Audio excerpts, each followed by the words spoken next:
Nous en venons donc à cette question. Concrètement, c'est quoi un brownie, si ce n'est un mec qui regarde des dessins animés pour petites filles?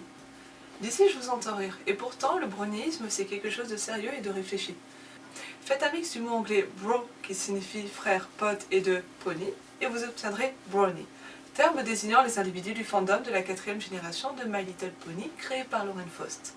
Le mouvement brownie se définit donc comme étant un fandom composé essentiellement de personnes de sexe masculin, hétérosexuelles, fans de la série animée My Little Pony, Friendship is Magic. Cependant, être brownie, c'est avant tout se revendiquer comme appartenant à cette communauté de fans, et ce, peu importe l'âge, le genre, l'orientation sexuelle ou encore les origines. Il reste néanmoins compliqué de définir les normes de l'appartenance au mouvement brownie, les brownies eux-mêmes ayant du mal à s'accorder sur le terme. Casual brownie, qui aime de façon modérée My Little Pony, hardcore brownie, qui collectionne et s'implique davantage de façon très ouverte en voulant convertir leurs proches à la série, ou encore brownie for life, qui eux vivent entièrement pour la série. Bref, il existe de nombreuses manières de se définir au sein de la communauté, et chacun semble avoir ses propres critères pour évaluer son appartenance à la horde et la liaison qu'il entretient avec le dessin animé. Tentons d'établir une définition cohérente de ce qu'est un brownie. Tout d'abord, tout le monde s'accorde à penser qu'un brownie est une personne regardant et appréciant le dessin animé My Little Pony Friendship is Magic, dont l'âge n'entre pas dans la moyenne d'âge du public visé par Hasbro, c'est-à-dire les 7-12 ans. Ensuite, être brownie comprend de s'impliquer de différentes façons au sein de la communauté, en participant aux divers dialogues et débats autour des épisodes de la série. Du point de vue de la création artistique, la communauté brownie a ceci de spécifique qu'elle est un fandom très productif au niveau des fanarts, la diversité de ceux-ci étant incommensurable. Pony musique vidéo, fanfiction, chronique, création, animation, bref, ce phénomène créatif rend le fandom consistant, crédible et contribue à l'amplitude du fandom. On peut être brownie aussi en possédant des produits dérivés de la licence commercialisée par Hasbro ou créée par les fans, ou alors tout simplement en ne faisant que regarder le show.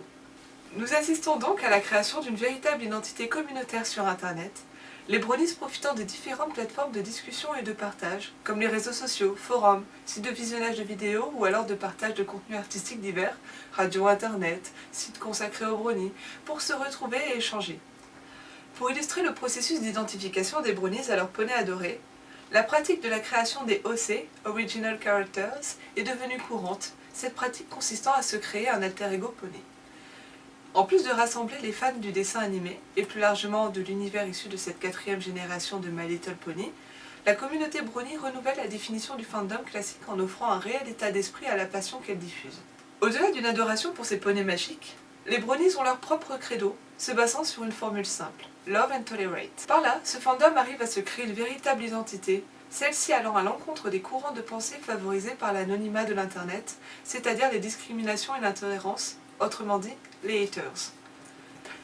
Ainsi, le fandom brownie se spécifie dans sa façon d'être envahissante dans sa démonstration d'amour et de tolérance zéro envers ce que l'on appelle les haters, c'est-à-dire, littéralement, toutes les personnes qui clament et prônent leur haine envers tel ou tel sujet, notamment les brownies. Pour finir, et pour vous montrer que ça y est, nous sommes entourés de brownies, voici quelques personnalités du web connues s'étant revendiquées comme telles. Gabe Newell, cofondateur et directeur de Valve Corporation, Marcus Persson, principal créateur de Minecraft, Frédéric Molas, alias le joueur du grenier, critique de jeux vidéo rétro, ou encore Pierre Séverin, alias Usul, chroniqueur YouTube. Pour conclure, fait ironique, Lauren Faust, John Delancey et Tara Strong, doubleurs respectivement des personnages de Discord et de Twilight Sparkle dans le dessin animé, se trouvent être des brownies de pure souche très actives sur les réseaux sociaux et lors des conventions.